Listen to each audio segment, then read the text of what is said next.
우리가 가끔씩 이제 그런 구호 같은 말을 하는데, 초대 교회로 돌아가자 이런 말들을 많이 하잖아요. 근데 초대 교회라고 해서 문제가 없었던 것은 아니었습니다. 초대 교회도 여러 문제들이 있었는데, 가장 큰 문제들을 좀 두 가지로 정리하면, 하나는 교리적인 문제입니다. 예, 이단들이죠. 다른 가르침, 바울이 말하는 다른 복음, 이런 것들이 교회를 어지럽혔습니다. 주로 초기에는 이제 유대주의에 관한 것들인데, 율법을 지켜야 구원을 받을 수 있다든지 할례를 받아야 한다든지 그런 내용들이었습니다. 다른 하나는 윤리적 문제입니다.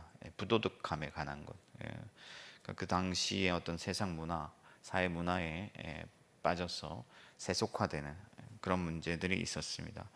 이런 문제의 중심에는 항상 교회를 거짓에 빠뜨리는 그런 거짓된 교사들, 선생들, 사도들이 있었다 하는 거예요. 5절 말씀에 보면 지극히 크다는 사도들이라는 표현이 등장하는데, 영어 성경을 보니까 슈퍼 사도라고 되어 있습니다. 그러니까 뭔가 굉장히 특별한, 일반적인 것을 초월한 그런 사도다 하는 거죠. 근데 이게 자칭이다 하는 거예요. 스스로 그렇게 칭한다 하는 거죠. 내가 슈퍼 사도다. 우리가 앞장에서 마지막 절에 바울의 말을 인용하면, 인정받는 자는 스스로 칭찬하는 자가 아니라 주께서 칭찬하시는 자다, 그렇게 말을 했습니다. 그러니까 스스로 슈퍼 사도라고 칭할 정도니 얼마나 거짓된 자이겠습니까? 그러니까 주님께서 칭찬해야지 본인이 스스로 자랑하는 것은 인정받을 일이 아니다라고 했는데, 내가 슈퍼 사도다 하고 했으니 얼마나 거짓되냐 하는 거예요. 근데 문제는 뭐냐? 4절 말씀에 보니까, 혹은 너희가 받지 아니한 다른 복음을 받게 할 때 너희가 잘 용납하는구나. 그러니까 사람들이 이런 거짓 교사들에 대하여서 너무 쉽게 유혹을 받고 너무 쉽게 그런 가르침에 넘어가게 된다 하는 거예요. 여러분, 우리가 인생을 살아가다 보면 보이는 게 다가 아니라는 것을 알잖아요. 그죠? 그런데 사람들은 자꾸만 보이는 것에 현혹되는 거예요. 우리 주변에는 거짓의 가면을 쓰고 사람들을 이용해 먹으려는 사람들이 너무 많다는 것을 알면서도 자기를 과시하고 매력을 뽐내는 그런 거짓 교사들의 매력에 빠져버린다 하는 거죠. 여러분, 우리가 듣는 이 복음의 말씀은 생명의 말씀인 것을 믿으시기 바랍니다. 이것은 죽고 사는 문제예요. 우리가 어떤 미로에 갇혔는데, 터널에 갇혔는데, 어느 길로 가야 살 수 있을까? 어느 길로 가야 여기를 빠져나갈 수 있을까? 이런 고민들을 할 때, 여러분 갈래길에 섰을 때 신중하게 결정하지 않겠습니까? 근데 우리가 하나님의 말씀을 듣는 것도 마찬가지예요. 이것은 생명의 말씀이고 우리의 영이 죽고 사는 문제란 말이죠. 그래서 신중하게 검증하고 분별해야 함에도 불구하고 사람들이 너무나 분별 없이 눈에 보이는 것, 그리고 화려하고 내가 내 마음을 흡족하게 할 만한 것들에 빠져서 검증 없이 그런 거짓된 일꾼들, 복음의 일꾼들을 따라가게 된다 하는 거죠. 그러면 그래서 바울도 오늘 이 거짓 사도들에 대해서 말씀하면서 성도들이 분별하기를 요청하고 있는데, 우리가 믿고 신뢰할 만한 그런 복음의 일꾼들은 어떤 사람들인가? 가장 먼저 자신을 낮추는 사람이다 하는 거죠. 그래서 이 거짓 사도들은 자기를 과시하고 자랑하고 또 광명의 천사로 자기를 위장하면서 사람들을 속인다 하는 거예요. 그러나 바울은 자랑하되 겸손한 자랑을 한다 하는 거죠. 바울이 자랑하는 것은 자기를 과시하려고 하는 것이 아니고 내세우려고 하는 것이 아니고, 자기가 어리석은 말을 하는 것을 용납하라고 하면서 이 말을 하는 이유는 복음을 변호하고 교회를 지켜내기 위한 거예요. 자기를 드러내려고, 자기의 어떤 권위를 내세우려고, 자기를 과시하려고 하는 것이 아니라 복음을 위해서 하는 자랑인데, 그 내용을 보면은 가난과 겸손과 고난과, 그러니까 그리스도를 위해서 받는 그런 고난들을 자랑한다 하는 거죠. 예수 그리스도를 높이고 자기의 연약함을 자랑하는 것입니다. 바울은 심지어 자기가 옥에 갇혀 있는 것도 자랑합니다. 그러나 이제 거짓 사도들은 바울을 공격할 때 바울이 하나님의 복을 받았다면 저 옥에 가치가 있겠느냐? 바울이 하나님의 복을 받았다면 저렇게 빈곤하게 살겠느냐? 바울이 하나님의 복을 받았다면 저렇게 고생을 하겠느냐? 하면서 바울을 비난하는 것이죠. 그러나 바울은 그리스도께서 십자가에 달리신 것 같이 자기도 마땅히 복음을 위하여 고난받아야 한다 말하면서 자기의 고난을 자랑하는 것이죠. 그래서 바울의 자랑은 겸손한 자랑이다. 제가 여러분 어떤 교회에서 실제로 사역할 때 부흥에 온 강사님이 그런 말씀을 하는 거예요. 자기가 교회에 하나님께 충성했더니 하나님께서 복을 주셨는데 그 서울에서 오신 목사님인데 그 당시 제가 부산에 있었는데 서울에서 오신 목사님이 지금은 강남에 56평 아파트에 산다 하는 거예요. 56평인지 60평인지 잘 기억이 안 나는데 어쨌든 강남에 56평 아파트에 산다 하는 거예요. 그러면서 이제 아이들 다 독립하고 참 집이 어떨 때는 썰렁할 정도로 크고 넓다 하면서 하나님께 충성했더니 자기가 그런 복을 받았다는 거예요. 여러분 부산 사니까 뭐 강남에 56평 아파트 얼마인지 모르시죠? 이러면서 감이 안 오죠? 이러면서 자기를 자랑하는 거예요. 그리고 하시는 말씀이 뭐냐면 목사인 나도 하나님께 충성했더니 이런 복을 받았는데 여러분들은 어떻겠냐 하면서 충성해라 하는 거죠. 여러분 자기가 가진 것, 자기가 소유한 것을 자랑하는 그런 거짓된 목사들을 주의하시기 바랍니다. 진실한 목사는 어떤 목사냐? 스스로 낮아지는 목사예요. 자기를 자랑하기보다는 그리스도 예수를 자랑하고 자기의 어리석함과 자기의 연약함을 오히려 자랑할 줄 아는 사람이다. 그리고 오직 자기를 무익한 종으로 여기는 자, 그런 자들이 진실한 목사다 하는 거예요. 여러분 전설이지만은 베드로는 자기가 십자가에 바로 못 박히는 것도 감당하기 어렵다 하면서 거꾸로 못 박혔다라는 그런 전설이 있습니다.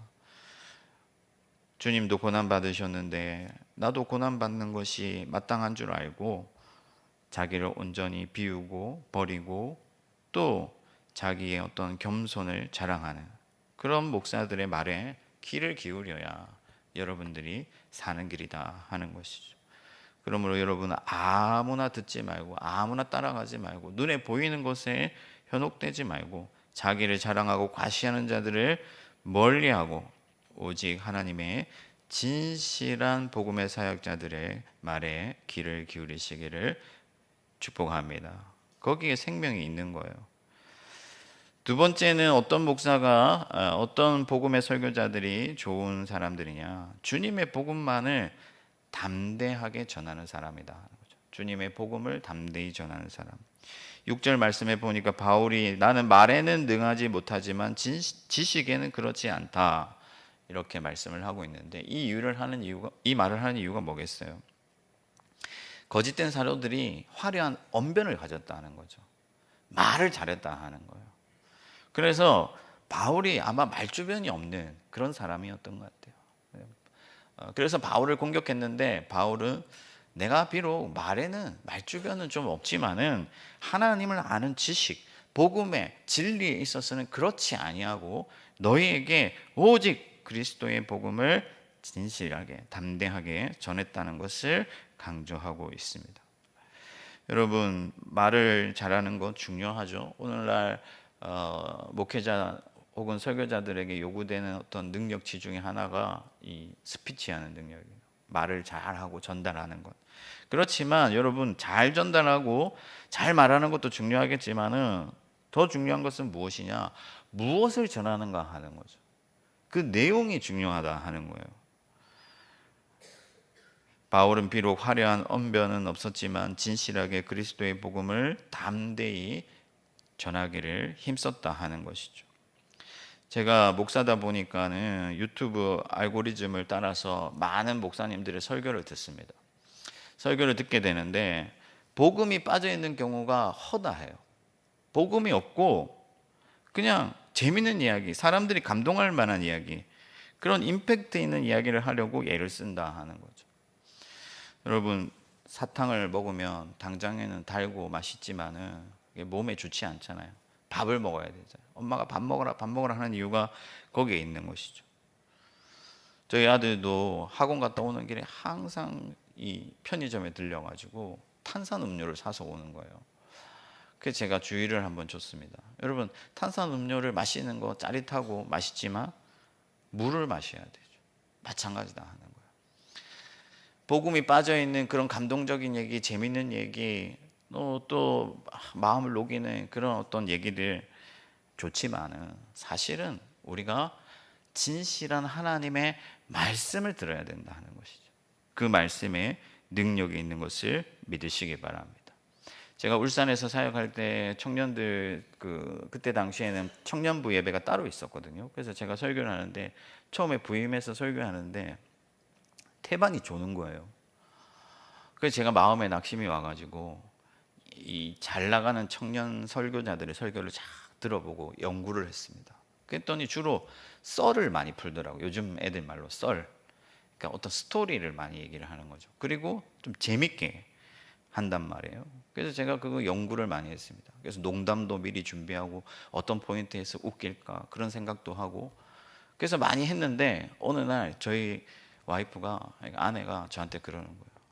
목사가 애쓴다 애써. 사람들을 웃기려고 애쓰는 게 너무 보인다 하면서 목사가 말씀으로 승부해야지 그런 얘기를 하는 거예요. 제가 좀 아차 싶어가지고 그때 반응이 좋았거든요. 제가 여러분들 웃길 수 없어서 안 웃기는 게 아니에요, 여러분. 하나님의 말씀을 빼고 내가 사람의 어떤 인위적인 능력으로 사람들을 바꾸려고 하는구나. 그때부터 말씀을 담대히 전하자. 몇 명이 졸든지 누가 졸든지 그냥 말씀만 전하자 이렇게 했는데 나중에는 청년들이 막 몰려오는데 왜 오느냐? 하나님의 말씀을 듣고 싶어서. 여러분, 투박하더라도 하나님의 복음을 있는 그대로 전하려고 애쓰는 사람들을 사랑하시기 바랍니다. 여러분, 바울은 그리스도께 중매하기 위하여 온 마음을 다했다고 했습니다. 무슨 말이냐면은 진실한 복음의 사역자들은 그 목표가 그 목적이 순전하다 하는 거예요. 다른 데 목적이 있지 않아요. 자기를 드러내려고 자기 설교로 사람들을 감동시키려고 혹은 사람들이 나를 주목하게 하려고 인정받으려고 하는 것이 아니라 오직 그리스도 예수께 중매시키려고 그리스도와 연합하는 데 목적이 있다는 거예요. 그리고 그것은 오직 복음으로만 된다는 것을 안다 하는 것이죠. 그렇기 때문에 하나님의 말씀을 담대히 전하기에 힘쓰는 것입니다. 사랑하는 성도 여러분, 여러분들이 먼저 진실한 복음의 목마른 사슴과 같이 되기를 바랍니다. 그러면 여러분들이 우물가를 찾게 되어 있어요. 거기에 생명이 있는 것을 믿으시기 바랍니다. 마지막으로는요, 마땅한 권리마저 내려놓는 사람이다 하는 거예요. 이 거짓 사도들은 교회에 화려한 언변으로 설교한 뒤에 그들의 마음을 확 사로잡은 뒤에 돈을 요구했던 것 같아요. 그러나 바울은 마땅히 복음의 일꾼으로서 교회의 사례를 받을 수 있었지만은 그렇게 하지 않았다 하는 거예요. 오히려 다른 교회의 후원을 받았다 하는 거죠. 내가 너희를 위해서 이렇게 수고하기 위해서 다른 교회의 후원을 받은 것이 탈취한 것이겠느냐, 착취한 것이겠느냐, 그렇게 얘기를 하고 있잖아요. 이는 바울이 그렇게 했던 이유는 고린도 교회가 아직 신앙에 성숙하지 못했기 때문에 그렇게 했다 하는 거예요. 그럼 우리 아들이 중2인데 제가 야, 너 이제 클 만큼 컸으니 나가서 돈 좀 벌어와라 이렇게 하겠어요? 아직은 아니기 때문에 바울이 짐을 지우려 하지 않았다 하는 거죠. 그래서 바울은 최대한 부담을 주지 않으려고 조심하고 또 조심했어요. 여러분, 내가 목사니까 니네들이 나를 좀 섬겨야지 이렇게 하는 사람이 목사가 아니고 하나님의 말씀을 위하여서 성도들 앞에서 조심하고 또 조심하고 신중하게 행동하는 그런 목사가 진짜 목사다 하는 거예요. 제가 여러분 러시아에서 돌아올 때 갈 데가 없었잖아요. 제가 가끔씩 얘기했지만은 그래서 저희 집사람하고 기도하고 고민하다가 이제 목회를 그만하자. 한동안 그렇게 결정하고 이제 다른 직업을 알아보고 있었습니다. 근데 그때 한 2, 3일 힘들었어요. 예, 좀 낙심하고. 근데 기도하면서 그렇게 결정하고 한 2, 3일 지나고 나니까 갑자기 마음이 너무 좋은 거예요. 예, 기쁜 거죠. 왜 기쁘냐? 이제 나도 교회에 눈치 보지 않고 좀 뭔가 편하게 교회를 갈 수 있겠구나. 그런 생각이 드는 거예요. 항상 교회를 갈 때마다 성도님들이 어떻게 생각할까? 또 이렇게 해서 내가 혹 누구의 마음을 다치게 하지 않을까? 혹 누가 또 상처받지 않을까? 항상 말에 조심하고 행동에 조심하고 그렇게 산단 말이죠. 여러분, 좋은 목사는 어떤 사람들이냐? 대접받고 또 내가 목사인데 하는 사람이 좋은 목사가 아니고 그저 온전히 교회가 복음을 받아들이고 복음 위에 굳게 서서 그리스도 예수께 중매되기를 바라면서 조심하고 또 조심하고 마땅한 자기 권리마저도 내려놓는 그런 사람들이 진짜 목사다 하는 거예요. 근데 이번에 보니까 여러분 어떤 교회 목사가 불륜을 저지르고 은퇴하면서 교회에 10억을 요구했는데 자기가 이만큼 고생했고 교회를 키웠으니까 내놔라 하는 거죠. 여러분 너무나 안타까운 게 이런 거짓된 목사들의 속고 그런 자들을 따라가는 사람들이 너무 많다는 게 뼈아픈 현실이에요. 다만 잘 분별하여서 여러분들도 스스로 겸손한 자가 되고 또 교회를 위하여서 자기를 내려놓는 자가 되고 또 그런 목사들을 조심히 따라갈 수 있기를 바랍니다. 거기에 생명이 있는 것이죠. 여러분 말씀을 정리하겠습니다. 예수님은 눈먼 자가 눈먼 자를 인도하면은 다 함께 망한다 했습니다. 요즘 설교의 홍수 시대잖아요. 유튜브만 틀면 이런 목사 저런 목사 뭐 이런 사역자 저런 선교사 다 뭐 온갖 말들을 많이 하고 온갖 쇼를 하고 온갖 것들로 사람들을 현혹하는 이 시대에 잘 분별하고 겸손히 자기를 낮추고 진실한 복음만을 전하면서 자기 자신을 주님께 드리는 그런 좋은 설교자들의 말씀에 잘 귀를 기울이고 하나님의 복을 받는 저와 여러분들 되기를 주님의 이름으로 축원합니다. 하늘에 계신 우리 아버지, 아버지의 이름을 거룩하게 하시며 아버지의 나라가 오게 하시며 아버지의 뜻이 하늘에서와 같이 땅에서도 이루어지게 하소서. 오늘 우리에게 일용할 양식을 주시고 우리가 우리에게 잘못한 사람을 용서하여 준 것 같이 우리 죄를 용서하여 주시고 우리를 시험에 빠지지 않게 하시고 악에서 구하소서. 나라와 권능과 영광이 영원히 아버지의 것입니다. 아멘.